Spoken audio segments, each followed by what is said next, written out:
In August 2023 in the US, a mystery respiratory illness emerged in dogs. Now, it was first found in Oregon and it's since spread to more than 18 states. Now, while it looks a little bit like kennel cough, it's much more serious in terms of some dogs actually contracting pneumonia. Now, vets have named this atypical canine infectious respiratory disease, a bit of a mouthful, with an unknown pathogen, possibly bacterial in nature, being the cause. Now, symptoms of this respiratory disease include coughing often for a week or longer, sneezing, nasal or eye discharge, watery or red eyes, lethargy, difficulty breathing, as well as loss of appetite. Now, the big issue with this infection is that it's appearing to be resistant to antibiotics and other conventional treatments. Why bring this up here today? Well, fortunately at this point in Australia we have not seen this disease, but today I wanted to focus on my top 5 herbs that can help fight respiratory illnesses in multiple ways. The beauty of herbs is that pathogens are far less likely to become resistant to these, as they contain so many different active chemical compounds and may be the answer for those resistant infections like the one I've just mentioned, often working more effectively than conventional drugs, as well as having many other benefits for the respiratory system. So stay tuned to learn more in today's short video. Hi there, it's Lyndall Pinchin, Canine Naturopath from Canine Vitality. Welcome back to the channel, Happy Healthy Dogs. Guys, if you are new to my channel, I appreciate you stopping by. I hope you enjoyed today's video. Feel free to subscribe and also click on the bell to be notified of upcoming videos. If you're a regular, thank you also for coming back again. Hoping you're finding this video helpful today too. So here are my top 5 herbs for any type of respiratory infection, whether that is bacterial, viral, or otherwise in nature. Now, the first one is thyme, or Thymus vulgaris. Now, part of the reason that thyme is so prized for treating respiratory conditions is that it acts as an antispasmodic, relaxing muscle constrictions and opening the airways. Now, this is great news when your dog has some sort of persistent dry cough that's associated with infection or even allergy like asthma. Now, thyme's also an expectorant, supporting the body in getting rid of mucus so that your dog's lungs can stay clear. And with its antimicrobial properties that can help to fight off the pathogens that cause respiratory infections like kennel cough and others, it makes it a really great herb. Now, contains amazing volatile oils that are rich in compounds such as cavicriol and thymol, which are naturally antibiotic and antiviral. Now, thymol in particular can kill bacteria as well as break down that hard protective biofilm around bacteria and other pathogens, then making it easier for them to be killed.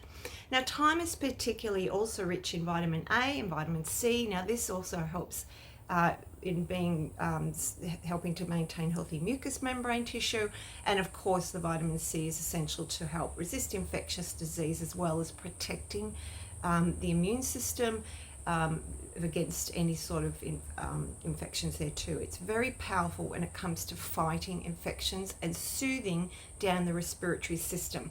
Now, although teas are a great addition to your dog's diet here, I do find with significant infections that it's most likely a good idea to look for a fluid extract or tincture, which will be stronger.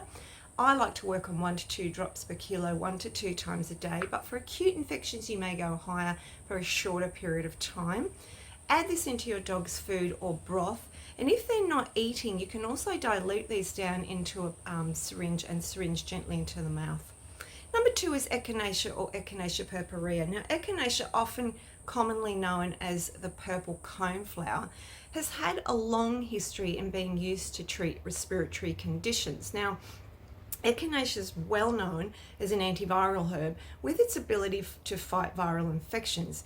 Echinacea has actually been proven to be effective against a wide variety of viral pathogens, including the coronavirus group.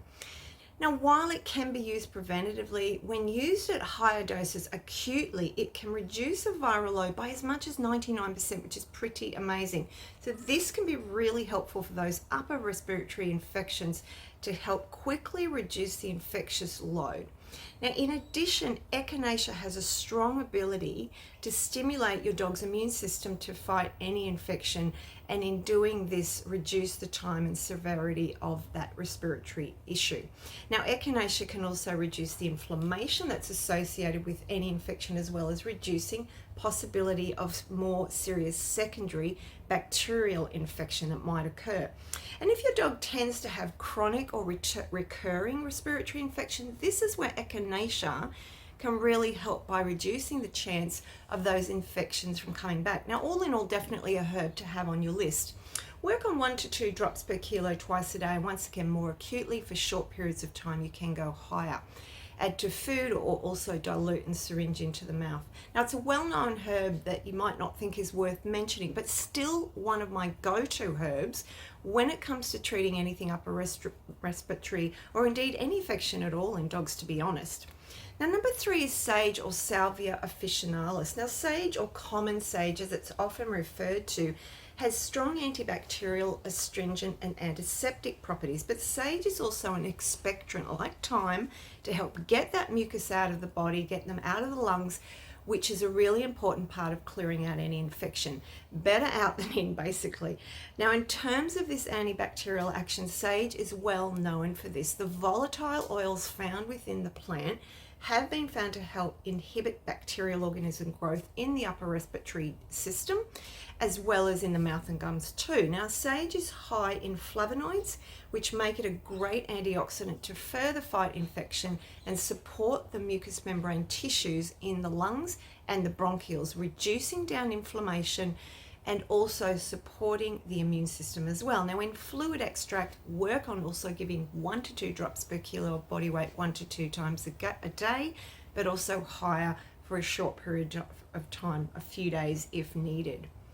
Number 4 is mullein, or verbascum. Now, mullein is a beautiful herb. It's one of my favorites that can naturally improve a wide array of upper respiratory problems, including bronchitis and other respiratory infections. Now, around about 25 years ago, I contracted a really serious dose of pneumonia, and it was mullein, among other herbs, that helped pull me through what was a really difficult time. I was very, very unwell at this time.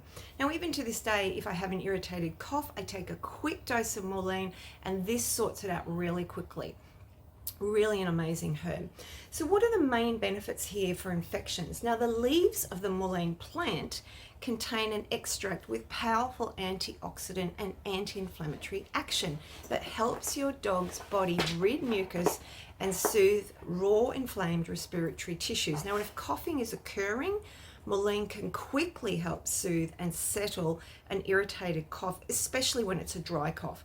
Now, it can really help soothe down the tiny bronchioles, which lead directly into the lung tissue.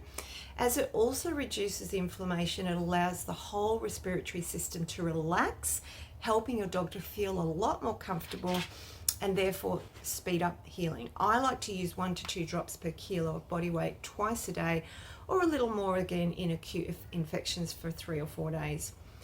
And finally, number 5, garlic, allium sativa. Now, I know some of you are thinking, no way, garlic is toxic to my dogs. Well, is it really? Absolutely not, as long as you are using it correctly. Now, for any infection, you can either use the fresh crushed cloves of garlic added to food, or a little honey, or you can use the fluid extract or even garlic oil capsules, which will be stronger. Now, I use garlic in many of my infectious mixtures, and upper respiratory infections are no exception. How does garlic help an infection in your dog's lungs? Firstly, garlic's main active ingredient, known as allicin, has the ability to stimulate the white blood cells in your dog's immune system to help fight infection, particularly viral infections, but of course garlic is effective against a wide range of pathogens. Now, in addition, garlic can also help prevent further infections by strengthening the overall immune system, as well as reducing that inflammatory response in the body at the site of any infection. And it's this inflammation that can lower your dog's white blood cell count. So by reducing the inflammation, we are actually building up the white blood cell count naturally. Now, of course, if you have a pregnant or lactating bitch, or if your dog has any serious underlying condition, please avoid garlic, and if you're unsure of this, always check with your holistic vet or practitioner. I use 1 to 2 drops per kilo body weight 1 to 2 times daily, or a little more again for acute infections. Now, I usually recommend using these 5 herbs in combination with other great respiratory tonic herbs like licorice root, marshmallow, and elecampane to really soothe the whole respiratory system. Well, there you have it, guys, my top 5 favorite herbs for any respiratory infection. In combination, they are a powerful tonic against any infection and will really help to nourish the lung and bronchial tissues, reduce inflammation, repair damage, and soothe down tissues, as well as clearing infection. And remember, as I said that while drugs such as antibiotics have only one method of action, and this can lead to drug resistance, the herbs that we've spoken about are much less likely to have this happen due to that naturally occurring chemical compounds, hundreds of chemical compounds in each and every herb.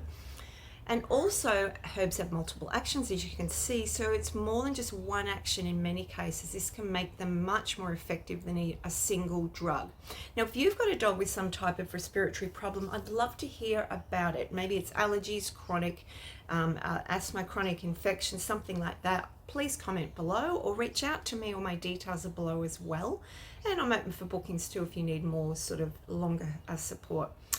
Guys, I hope you enjoyed today's short video. If you did, please give it a like and a share so we can get a bit more content out on YouTube. Poppy's down here on the floor. I hope you didn't hear her through the video. She's rolling around on my carpet, scratching her back. Anyway, guys, it's a very warm day here today. We've been down to the beach this morning. Wherever you are in the world, I hope you're having a great day. I'll catch up with you very soon in my next video and talk to you then. Bye for now.